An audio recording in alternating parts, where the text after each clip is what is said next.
Bwana Mtume Muhammad anasema la nikaha illa biwaliyin wa shahidai adli, ndoa haitosihi mpaka awepo wali na mashahidi wawili waadilifu. Sitaki kutaja sheria na sharti za wali, lakini awepo nani? Wali. Wali wa kwanza ni baba wa binti anayeolewa. Jamani, mnanielewa? Baba mzazi wa binti anayeolewa. Na baba mzazi anafaa ikiwa huyu binti alimpata ndani ya ndoa. Huyu baba mwenyewe awe huyu muolewaji kamzaa ndani ya ndoa. Mnanielewa? Ikiwa alimzaa ovyo, naye hafai. Na akisha kuwa hafai, waliobaki nyuma wote wanaomfuata nao hawafai. Kwenye mambo ya kuozeshana, hawa mawali ni sawa sawa na chombo cha usafiri, ndugu Waislamu, kinaitwa treni, al-Qitaru. Treni mnalijua? Treni mnalijua? Treni lina vitu viwili. Treni lina kichwa uko mbele, inaitwa locomotive, sio? Na nyuma kuna mabehewa. Likisha kuwa lile kichwa kule mbele limekufa, halifai. Haya mabehewa yanafaa? Yana safari haya mabehewa nyuma? Kichwa cha mawali wanaofaa kumuozesha binti ni baba mzazi wa huyu binti, ndo kichwa. Akisha kuwa hafai, hawa wanaomfuata hapa nyuma nao hafai hata huyu, hata mmoja. Asije kuwa binti kazaliwa kwenye uzinifu, halafu mnasema baba mzazi, lakini kaka yake yupo kaka yake baba mmoja, na huyu kaka yake hafai, baba yake mdogo hafai, hawafai wote madhali baba mzazi hafai. Na nielewa hapo?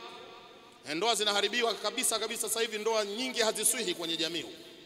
Wa kwanza baba, abul binti.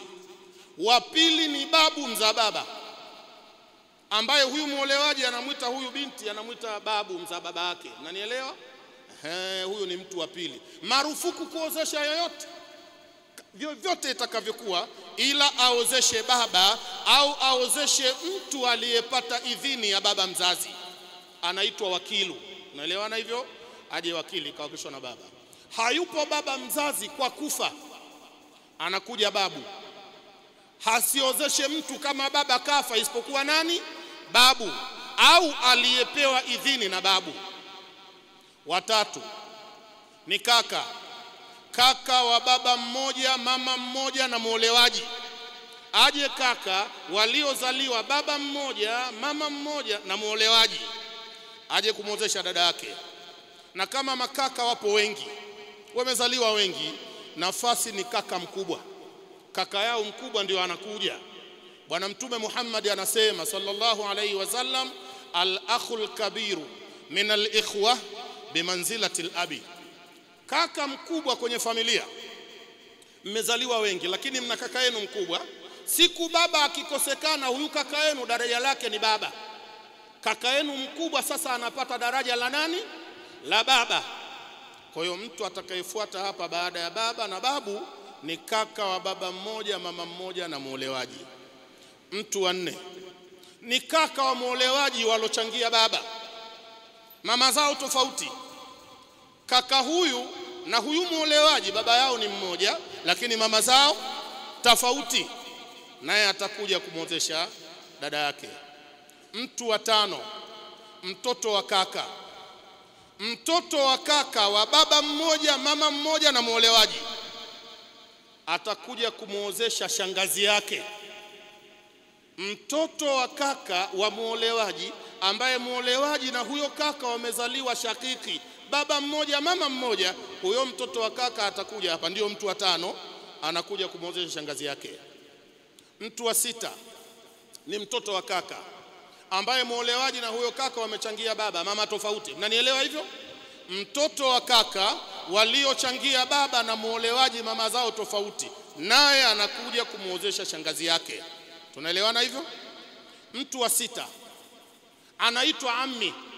Mtu wa sita ni nani? Ni ammi, baba mdogo au baba mkubwa wa muolewaji. Asijitokeze mzee akasema mimi kwa sababu kakaangu alikufa, mimi ndo mdogo wake naozesha hapa leo. Asije baba mdogo na mkubwa, asije hapa mpaka tuhakikishe kaka wa muolewaji hawapo na watoto wa kaka wa muolewaji nao hawapo. Uko mwisho ndo baba mdogo baba mkubwa aje. Ndoa nyingi zimevurugwa hivyo. baba mzazi wa binti alishakufa, babu wa binti alishakufa. Sasa kuna mababa wadogo na mababa wakubwa, mnanielewa nyi watu? Anakuja mtu anasema mimi ni baba mkubwa wa muolewaji, ndio naozesha hapa, batili. Anatakiwa kuja kaka wa muolewaji, baba mmoja mama mmoja na muolewaji, aje kaka wa muolewaji, wamechangia baba mama tofauti, bado baba mkubwa na mdogo hawaruhusiwi. Aje mtoto wa kaka waliotoka tumbo moja na baba mmoja na muolewaji, aje mtoto wa kaka walochangia baba na muolewaji.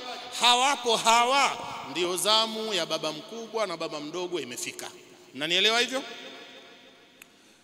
Baba mdogo akiwa hayupo, ndugu wa baba mzazi wa muolewaji, sasa anayefuata hapa anaitwa ibnul ammi. Ibnu ammi, abnaul amami, ni wale watoto wa mababa wakubwa na mababa wadogo. Hao mababa wakubwa wa muolewaji si hawapo, sasa watoto wao wa kiume watakuja kumuozesha dada yao. Tunaelewana hapo? Mtu wa mwisho anaitwa maula al-mu'tiku. Jina lake ni maula al-mu'tiku.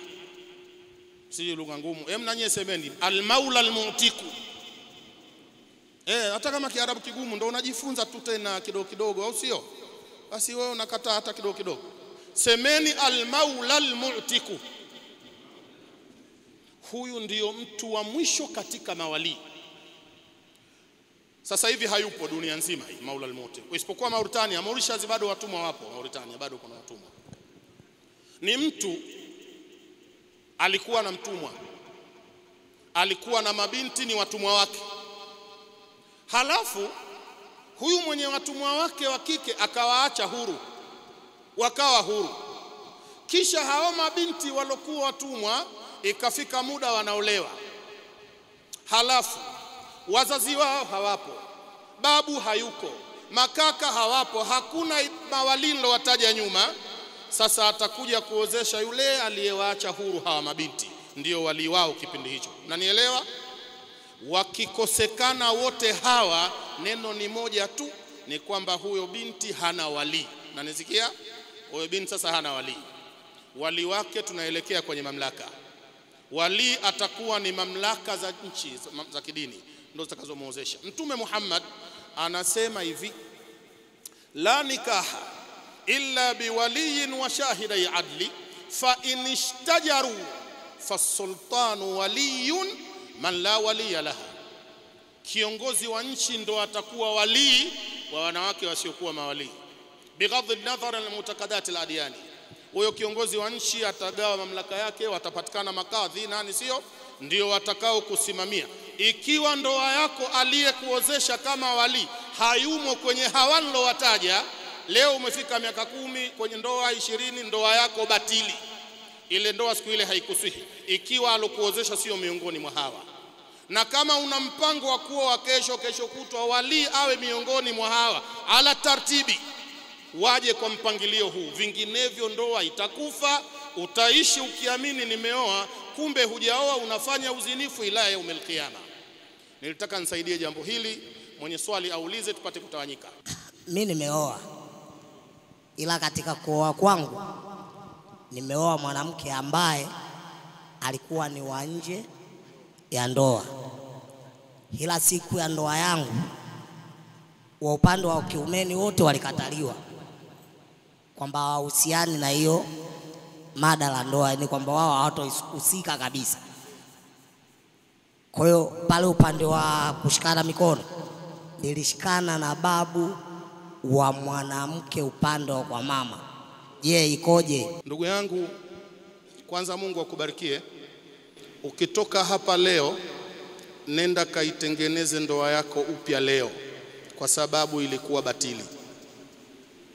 Kwa kuwa aliyekuozesha ni babu aliyezaa wazazi wa upande wa kike, au sio? Babu aliyezaa wazazi wa kike wa muolewaji ndiye aliyekuwa wali wako. Jawabu ni fupi. Kwanza, upande wa umamani hakuna wali hata huyu. Huku upande wa umamani kwa anayeolewa hakuna wali hata mmoja. Mawali wote wako upande wa ubabani. Sasa madhali uliozeshwa na mtu kutoka umamani, kwa hakika ndoa haikuswihi, na nasaha yangu ukitoka hapa inatengenezeka. Wewe nenda kakae na mkeo, chukua namba yangu ya simu, nitakushauri namna ya kufanya. Leo hii mtaitengeneza leo hii, lakini nyuma batili. Mungu akusaidie sana. Swali jingine. Najua ndoa nyingi zinafungwa na ni batili, ndio maana ya msaada huu. Asalamu alaykum warahmatullah. Maalim, mimi nilikuwa nahitaji ufafanuzi kwanza wa hawa watu wawili. Karibu. Wale uliozungumza kwamba mashangazi, watoto wa shangazi wale wawili pale, umeniacha. Nilikuwa naomba unifafanulie zaidi. Lakini kitu kingine ukasema kwamba wali mwingine anakuwa ni mtoto wa ami. Mtoto huyu ambaye wa ami nafahamu kwamba ana uwezo wa kumuoa naye huyu mwanamke. Hebu nifafanulie zaidi hapa kidogo, tupate faida inshallah. Neno shangazi nililitaja hapa. Nililitaja neno shangazi na narudia kulitaja. Kuna mtu anakuja kumuozesha shangazi yake. Yaani huyu anayeolewa na wali anayemuozesha ni mtu na shangazi yake. Kwa sura hii wali namba moja ni baba, ndio nilivyosema, sio? Wali anayefuata ni babu, mza baba wa muolewaji. Tumefahamu? Wali watatu ni kaka waliozaliwa baba mmoja mama mmoja na muolewaji. Tumefahamu? Wali namba 4 ni kaka walioshangia baba na muolewaji, mama zao tofauti. Tunafahamu? Kaka waliozaliwa baba mmoja na muolewaji lakini mama zao tofauti. Huyo ni mtu namba 4. Sasa tumekuja kwa shangazi. Anafuata mtu wa 5, mtoto wa kaka wa muolewaji. Huyo muolewaji si ana kaka yake? Sasa huyo kaka yake hayupo kwa kufa. Huyo kaka wa muolewaji ana mwanawe wa kiume. Huyo mwanawe na huyo kaka wa muolewaji ndio atakuwa wali hapa. Sasa anakuja kumuozesha shangazi yake. Nimefahamika?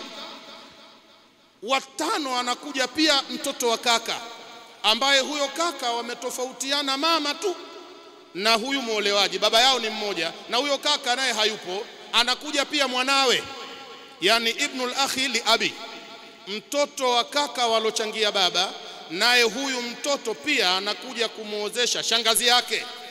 Kuna watu wawili hapa wakija kuozesha wanamuozesha shangazi yao. Sasa umenielewa? Haya, ulisema nimesema nini tena? Mtoto wa ammi. Mtoto wa ammi miongoni mwa wali ni mtu anaitwa ammi. Sasa ammi kuna namna mbili, kuna ammu shakiki na kuna ammu li abi. Kuna mtu anaitwa ammi. Ammi ni baba mdogo au baba mkubwa wa muolewaji, anaitwa ammi. Halafu huyu ammi yeye haruhusiwi kumuoa huyu binti anayemuozesha. Katika tuloharamishiwa kuoa wanawake zaidi ya 13 kuna wabanatul akhi wa banatul ukhti. Mwiko kumuoa mtoto wa kaka yako na mwiko kumuoa mtoto wa dada yako. Kwa hiyo huyo ammi ni wali hapa, ingawa yeye haruhusiwi kumuoa huyu anayemuozesha. Lakini kuna ibnu ammi, mtoto wa huyu baba mdogo baba mkubwa. Mtoto wa huyu baba mdogo au baba mkubwa anaitwa ibnu ammi, atakuja kumuozesha huyu dada yake hapa. Lakini swali ni kwamba mbona huyu ibn ammi anaruhusiwa kumuoa huyu anayemuozesha? Na ndo swali lako lilikuwa. Huyu anayemuozesha ibn ammi anamuozesha mtoto wa baba yake mkubwa, sio? Lakini yeye pia ni ruhusa, huyu angekuwa hakuja kuoa, angekuja yeye pia angeoa, anaruhusiwa. Mbona anamuozesha? Jawabu, naam. Ile ruhusa yake ya kufaa kumuoa huyu binti haijamnyang'anya uwali. Ruhusa ya kwamba ibn ammi anafaa kuwa wali, ile ruhusa ya sharia haijampokonya naye kuwa wali. Kwa hiyo ana kofia mbili. Ana kofia ya kuja kuozesha kama wali, wakichelewa watu anakuja mwenyewe kuchukua. Wallahu a'lam. Asante bwana. Umekuwa na maelezo marefu kweli, lakini nimeshukuru, nimekuelewa toka mwanzo ulipoanza nilikuelewa, hata ungenyamaza tu, lakini nikakupa nafasi umalize maelezo yako. Mungu akubariki sana. Huyu bwana anauliza swali, kifupi chake anauliza mtoto asiyekuwa na wali ataolewaje? Kwa sababu aliyezaliwa, jamani, kuna lugha hapa ya staha, lugha ya kustahiana ambayo kimsingi sio lugha ya sheria. Ndoa ni jambo tukufu sana na utukufu wake umekwenda mbele kiasi cha kwamba hata mtoto anayezaliwa kwa zinaa mtaani hamumwiti mtoto wa zinaa wala duzina, mnamwita mtoto wa nje ya ndoa, ili ndoa itamkwe tu, angalau ndoa itamkwe kidogo, lakini neno zima huyu anaitwa mtoto wa, amsione uchungu, semeni tu kweli, semeni vizuri tu, mtoto wa nini? Mbona mmenyamaza na mambo yenu hayo? Bwana Mtume Muhammad katika Sahihu al-Bukhari anasema, ayyuma rajulin ahala bimra'atin la tahillu lahu fawaladat minhu waladan falwaladu waladu zina la yarithu wala. Unasikia lugha ya Mtume hiyo? Mwanamume yoyote atakaye muingilia mwanamke sio halali yake, hiyo lugha mmeielewa? Mwanamume yoyote atakaye muingilia mwanamke si halali yake, huyu mwanamke akazaa mtoto, Mtume anasema falwaladu waladu zina, huyu ni mtoto wa zinaa. Mtume hamwiti mtoto wa nje ya, hiyo lugha yenu nyinyi, Mtume hamwiti mtoto wa nje ya, anamwita mtoto wa vipi? Mtoto wa zina. Sasa kwa bahati mbaya huyo mtoto wa zina ni mwanamke, ni binti, au sio? Umefika muda wa kuolewa, baba yake mzazi hawezi kumwozesha, marufuku na ndoa batili. Sasa kwa kuwa baba mzazi hafai, waliobaki nyuma wote hawafai. Akiwa hafai baba, hafai babu, hafai kaka, hafai ibnu mtoto wa kaka, hafai ammi, wote hawafai, hawatofaa. Anaolewa vipi? Hadithi imefika mwisho vizuri sana, la nikaha illa biwaliyin wa shahidai adli fa in ishtajaru fasultanu waliyu man la waliya laha. Ikiwa mawali hakuna, kiongozi wa nchi ndio wali wa mwanamke asiyekuwa na wali, ataozeshwa na mamlaka. Unanielewa? Ikiwa pahala mnaishi kuna mtu anaitwa kadhi, si kuna mtu anaitwa kadhi, anayeitwa kadhi, na huyo kadhi awe kadhi, kwa sababu kuna mambo mawili mjue, kuna kadhi na kazi. Na kuna kadhi na kuna kazi. Hapa haitakiwi kazi, aje kadhi.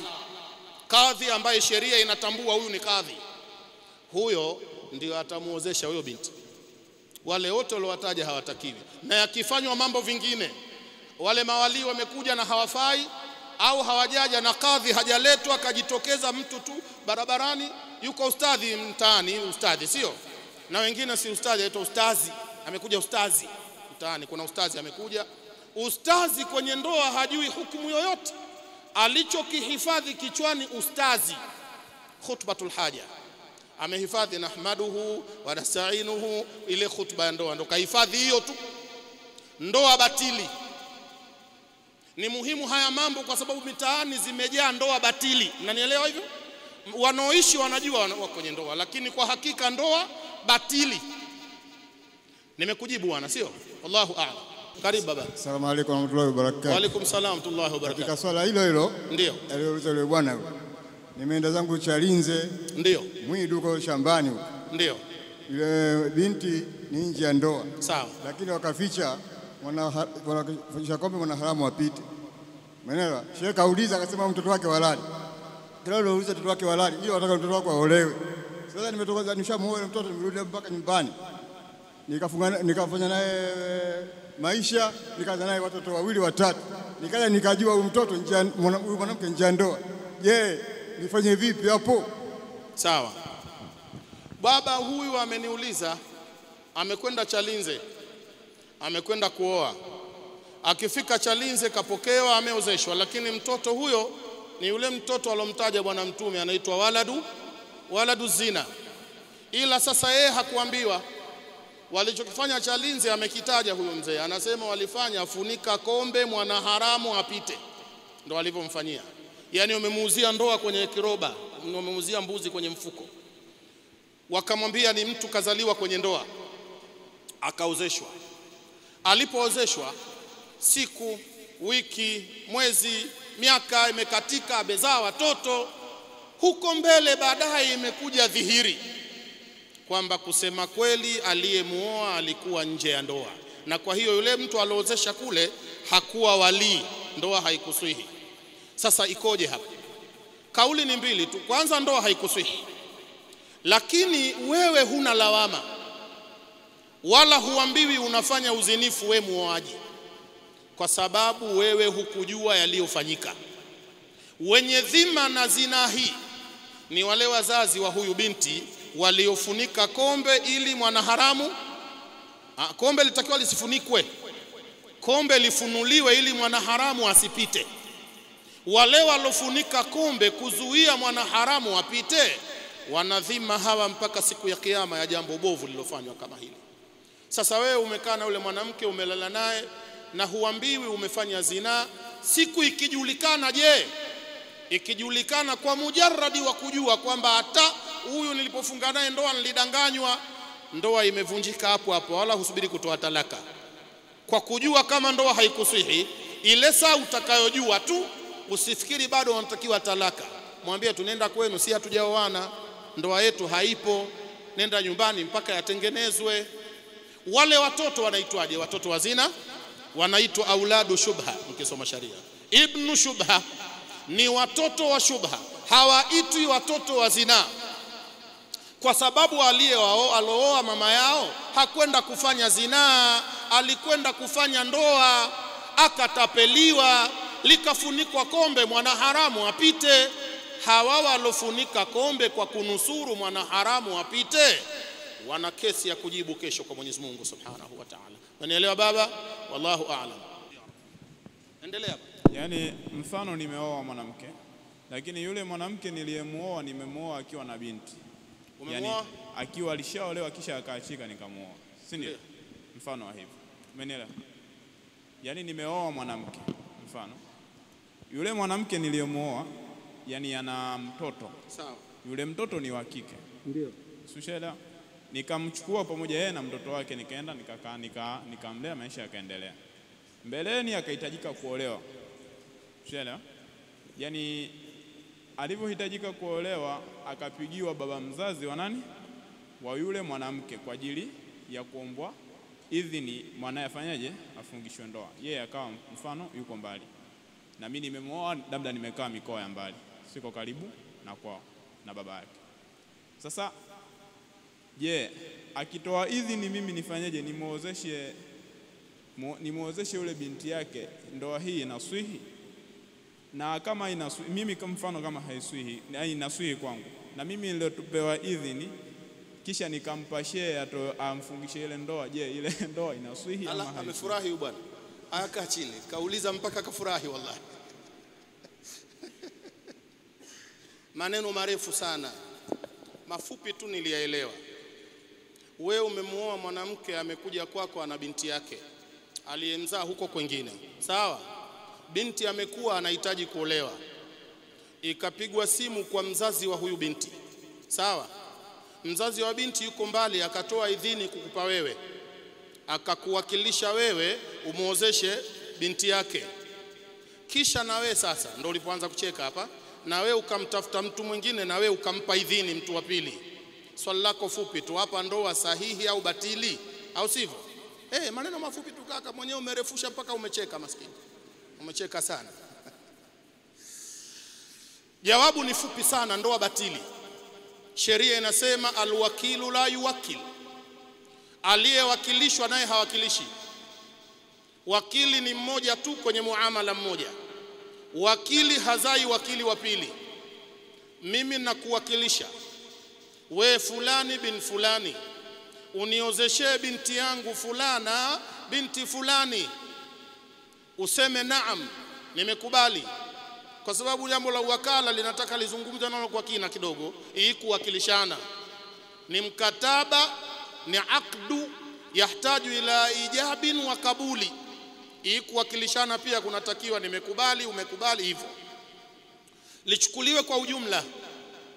Aliyewakilishwa hivyo akaozeshe binti wa watu, marufuku naye kuwakilisha mwingine, aende mwenyewe.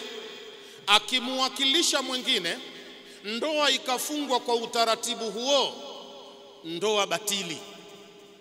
Na aliyeibatilisha ndoa hii ni huyu wakili wa kwanza kuwakilisha mtu mwingine. Umenielewa?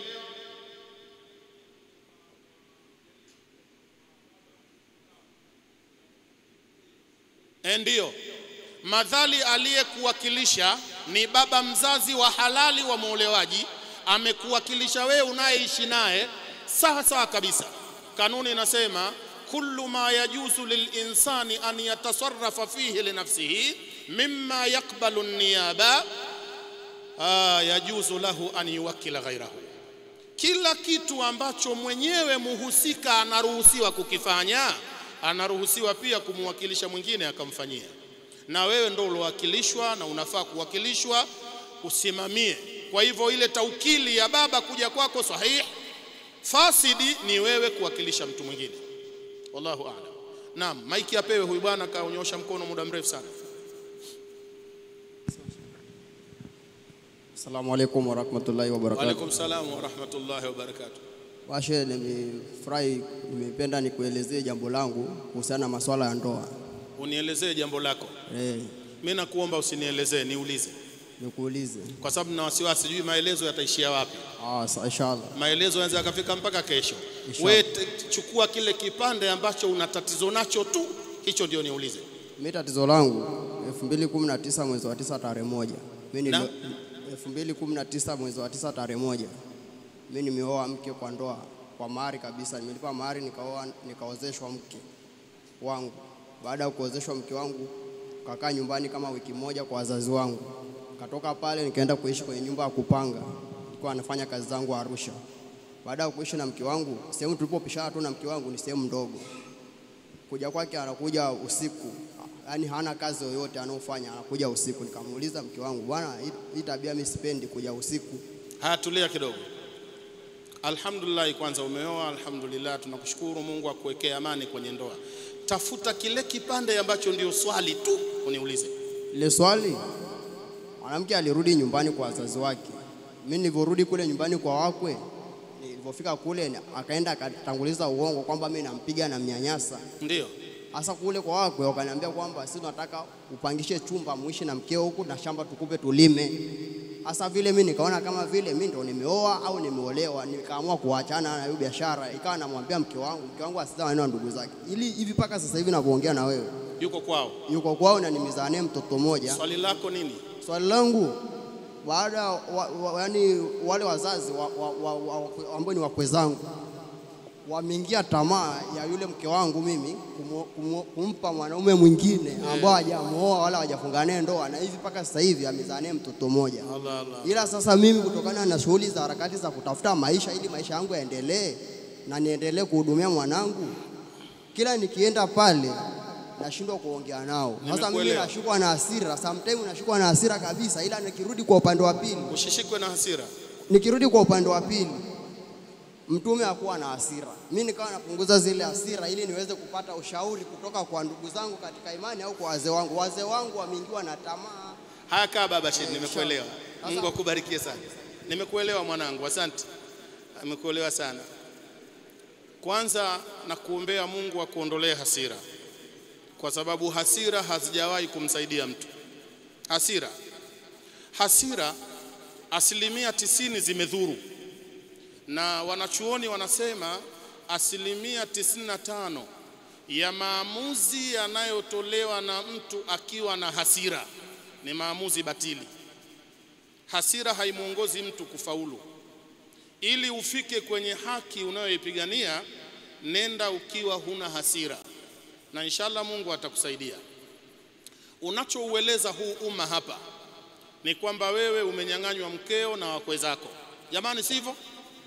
Huyu bwana ameoa kwa halali kabisa 2019. Halafu mwezi mmoja tu kupita wale wakweze wakamnyang'anya mkewe. Wanakaa na mkewe mpaka leo. Sasa kashikwa sana na hasira. Hasira kweli, nadhani hata swali hili limebarikiwa na hasira. Ndio namuombea Mungu kwanza hasira zipungue. Jibu langu hapa, litakaloambatana na ushauri ni kwamba wewe unadhulumiwa. Hivi sasa unaishi kwenye chumba cha dhulma na wanaokudhulumu ni wakwe zako. Ikiwa haya maneno yako ni sahihi, basi wakwezo wanakudhulumu. Sharia inasema haruhusiwi mtu yoyote hapa duniani kukaa na mke wa mtu bila ridhaa ya mumewe. Mwanamke akishaitwa mke, mnanielewa Waislamu? Mwanamke akishaitwa mke, huyo mke haruhusiwi binadamu hata mmoja hapa dunia hii kukaa na mke wa mtu bila ruhusa ya mume. Mmenifahamu? Huyo mtu yoyote, wawe ni wazazi wako wewe, wawe ni wazazi wa mkeo, aliko mke lazima iwe yuko huko kwa ridhaa ya nani? Ya mume. Madhali mkeo yupo kwa wakwezo bila ridhaa yako, wewe unadhulumiwa. Sasa unazo hatua za kuchukua, na ndio ushauri wangu. Hatua za kuchukua, na kwa mujibu wa maelezo yako imeonekana nguvu yako ndogo sana kutetea haki yako. Una udhaifu kwenye kutetea ile ndoa yako. Na kushauri, chukua hatua, nenda kwenye mamlaka. Na hii sheria naijua, upande wa dini najua pia kwa sheria ya nchi. Hata kwenye nchi sheria haikubali ukae na mke wa mtu bila ridhaa ya mumewe, hata sheria ya mahakamani. Uko unakoishi, tafuta wanachuoni walio karibu. Si kuna mashehe huko? Nenda kwa mashehe wa upande wenu huko, lakini kwa mashehe, sio kwa mashehena. Siku hizi shekhe kila mtu anaamua tu anakuwa shekhe siku yote, akiamua it's a decision matter. Anapanga mtu kuanzia leo mimi ni shekhe tu. La, kawatafute wasomi waliosoma wakaijua hii dini, uambie na kuombeni mwende kwa wakwe zangu mkanidaie mke wangu. Sawa? Au ikiwa unakokaa pia kuna ofisi ya BAKWATA. Unajua Waarabu wamesema hivi mwanangu, alfilatul uzma tuktalu bi ashimatin adida. Tembo mkubwa anauliwa na mishale mingi. Waislamu, tembo mkubwa anauliwa na mishale mingi. Ukitumia mshale mmoja tu ukimparua utajuta kwa nini ulimpiga huo mshale. Lazima mishale iwe mingi. Kwa hiyo mtajipanga mishale iwe mingi. Ile ni fumbo, maana yake tatizo kubwa linatatuliwa na mbinu nyingi. Nenda BAKWATA ukaeleze scenario yako hii, huyo mkweo ataitwa, au sio? Kwa barua ya summons ataitwa, yataletwa mashauri pale BAKWATA, yatazungumzwa, na mimi nakushauri ukishapeleka BAKWATA niambie na mimi nijue kama sasa umefika BAKWATA, nitatia mkono wangu mrefu kidogo, nitautia huko mkono upewe haki. La sivyo nenda polisi. Nenda polisi ukawaambie polisi kuna watu wameniozesha kisha wameninyang'anya mke wangu. Na wakwe zako wakisikia umekwenda polisi, kidogo adabu itaanza kupatikana. Wanaweza kukupa kabla ya kwenda polisi. Pigania haki yako, ndio jibu langu. Kwa sababu tatizo lako wewe tu umedhulumiwa na hujapata njia ya kutetea hiyo haki yako. Haki yako, nenda mahala kwa ulama, nenda BAKWATA kama upo karibu napo. Ukienda BAKWATA ni taarifu na mimi nilikuuliza swali kule la kudhulumiwa mke, sasa nimekwenda BAKWATA mahala fulani. Hata hapo BAKWATA pakiwa mkoani, mimi nina mkono mrefu nchi nzima hii. Wewe niambie, inshallah nitaweka mkono wangu na mke wako utampata. Ukiona marefu nenda polisi. Jamani, mnanielewa? Utapata haki yako. Kijana wangu, umenielewa? Wallahu a'lam. Sasa nikizama saa ni saa 8:17 na nilitoa darasa dakika 10. Kuna mtu hapa anaweza kunizaa, nataka kumpa nafasi, mtu mzima. Mzee karibu. Shekhe, mimi naitwa Mzee Tamim bin Abdullah. Alhamdulillah. Na ninatokea maeneo ya Mkuranga. Ndio. Lakini ujio wangu hasa nimekuja kukufuata wewe, nikutane nikaona tu ni swali Jumaa hapa, nione na wewe na mambo mazito, nakaa nifai faragha na wewe. Ulinikusudia haswa? Karibu. Hai. Inshallah. Mtu wa mwisho. Ya Rab. Bwana chagua mtu wa mwisho, yote mpe maiki. Yoyote mpe.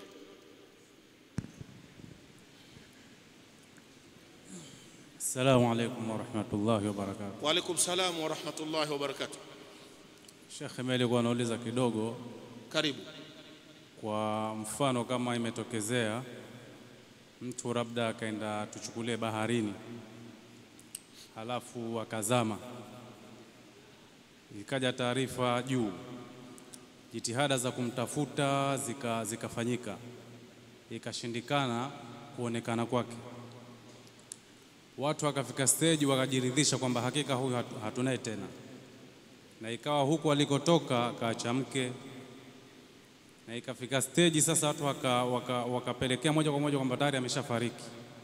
Yule mke akakaa eda ya kufiwa, ikafika stage eda ikamalizika, watu wakakaa ikatokezea riski nyingine ya mume, akafika hatua akaolewa.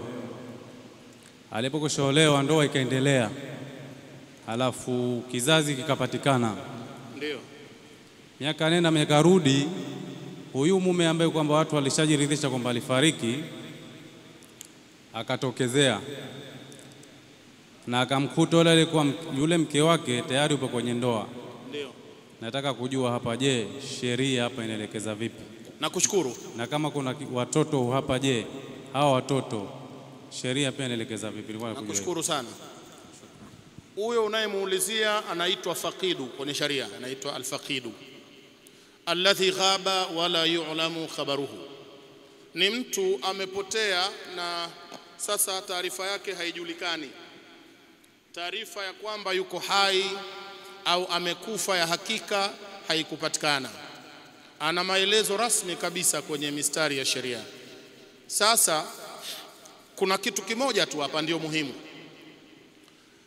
Watu waliojiridhisha kwamba kwa sasa huyu atakuwa amekufa, watu hao ndio tatizo. Kwa maana gani? Haruhusiwi mtu yoyote yule kutoa maamuzi ya kifo cha mtu. Narudia hiyo ibara, si ruhusa kwa mtu yoyote kuamua kutoa uamuzi kwamba fulani kwa kuwa hajarudi amekufa. Hiki kitu ni haramu. Mambo haya yanafanya kifo kigawanyike sehemu mbili. Kuna kitu kinaitwa wafatu hakika na cha pili ni wafatu hukma. Kuna kifo cha uhakika na kuna kifo cha hukumu. Kifo cha uhakika sote tunajua, fulani kafa, tumealikwa msibani, yuko ndani anakoshwa, katiwa kwenye jeneza, tumeenda tumehudhuria, sasa anazikwa, anateremshwa kaburini, jamii imeshuhudia. Kinaitwa wafatu hakika, ni kifo cha hakika. Cha pili ni wafatu hukma, ni kifo cha hukumu. Ndio hichi unachokiulizia hapa. Anayeruhusiwa kutoa hayo maamuzi kwamba kwa sasa na kwa sura hii na mazingira haya na maelezo haya mimi na hukumu kifo cha huyu mtu, anaitwa hakim. Anaitwa nani? Azmu lilmafkudi an yakuna huwa mayitu hukma yufawwadhu dhalika al-amru ila al-hakim. Maamuzi ya kwamba fulani awe sasa kafa ni maamuzi ya hakim. Unamjua hakim? Hakim ni kiongozi wa nchi, kiongozi mkuu wa nchi, ndiyo ana hayo mamlaka aseme huyu mimi na hukumu amekufa. Lakini kwa Waislamu kote duniani kiongozi wa nchi huwa ana delegate power yake, anawachagua baadhi ya watu wa dini wafanye shughuli za sheria ya dini kwa niaba yake. Vinginevyo kiongozi wa nchi anatakiwa aende anaozesha mitaa yote wale wanawake wasiokuwa na mawali, nanielewa? Lakini kaweka watu, kasajili watu ambao watafanya hizo kazi kwa niaba yake, na wengine wanaitwa makadhi. Sio mwenye maamuzi, ndugu yangu, ni mtu anaitwa kadhi. Na hapa nasisitiza, anaitwa nani? Sio kazi, anaitwa kadhi. Kadhi ndio atakayetoa maamuzi hayo. Yakitolewa maamuzi hayo na kadhi ambaye sheria inakiri kwamba huyu kadhi, maana tunafahamu sisi, tunafahamu wazi wazi namna gani kadhi anapatikana. Tunajua akipatikana kadhi kwa namna ya kisheria, akatoa hayo maamuzi, sheria inasema hukmul qadhi nafidhu, maamuzi ya kadhi hayapingwi, kwa sababu kadhi anafanya kazi kwa kivuli cha kiongozi wa nchi. Kwa hiyo maamuzi yake hayatopingwa. Ikiwa hayo ndio yamefanyika, basi wache endelea aliyoendelea. Akirudi ametokea yule bwana sasa miaka 10 20, huyo anatokea kama Lailatul Qadri vile, khairu min alfi shahri. Akitokea na madevu yashakuwa mengi meupe, jamani mke wangu hapa, ataambiwa wewe una mke, yuko wapi mkeo? Niliacha fulani. Anasema kashaolewa. Kashaolewa na aliolewa kwa maelezo ya kadhi kwamba wewe umekufa. Kwa nenda kadai mkeo kwa kadhi. Ukenda kwa kadhi, kadhi hampokonyi yule bwana mkewe, kwa sababu alimuoa kwa sharia, na wala sio kufika kwako ile ndoa imebatilika kwa sababu alioa kisheria. Anielewa? Atakwambia kadhi, sikiliza bwana, bahati mbaya ilokupata ni kule kupotea kwako, na kwenye hii dunia wanawake wamejaa kweli, kachague mmoja mwingine uoe. Mke wako kashabebwa na mtu mwingine maskini, na wewe unashukuru tu, unasema inna lillahi wa inna ilaihi raji'una, basi mzigo upo nyumba nyingine. Sasa watoto wamezaliwa, watoto kwenye ndoa ya pili. Muda wa kuwa ndoa ya pili, aliyeolewa ni mwanamke aliyeachishwa ndoa ile na kadhi. Watoto wale sio watoto wa zina, ni watoto wa halali wa ndoa, na baba yao ni huyu mume wa pili, sio wewe. Tatizo kwenye swali hili ni kikao cha familia. Familia wakikaa wakaamua kama familia, kuanzia leo huyu mtoto wetu tuhukumu yuko huru, mume yule ana miaka 20 hajaja, atakuwa amekufa, maamuzi ya familia haya ni batili. Na huyu mtoto wa kike akikaa eda, na hii eda batili. Akija akaolewa na mwanamume mwingine, batili. Wale watoto watakaozaliwa kwenye ndoa ya pili, watoto wa zina, batili. Siku akirudi yule mwenyewe, haraka akabidhiwe mkewe kama bado anampenda, maana pengine karudi miaka 20, mke kashakuwa hana meno mdomoni, tabu kidogo. Lakini kama bado anaridhisha, achukue mkewe muda huo huo, kwa sababu yaliyofanyika nyuma yote huku ni batili. Sio, umenielewa baba? Mwenyezi Mungu atusaidie sana. Tutakutana Ijumaa ijayo tukiwa hai. Allahumma faqihna fid din وافتح علينا فتوح العارفين وارزقنا علم الأنبياء والمرسلين. اللهم ربنا أكرمنا ولا تخزنا وأعطنا ولا تحرمنا. اللهم ربنا أكرمنا بنور العلم وزينا بزينة الفهم. اللهم أخرجنا من ظلمة الوهم. اللهم وضح لنا من الأمور ما أشكل علينا حتى نفهم. أنت تعلم ولا نعلم وأنت الأعز الأكرم. وصلى الله على سيدنا محمد وآله وصحبه وسلم.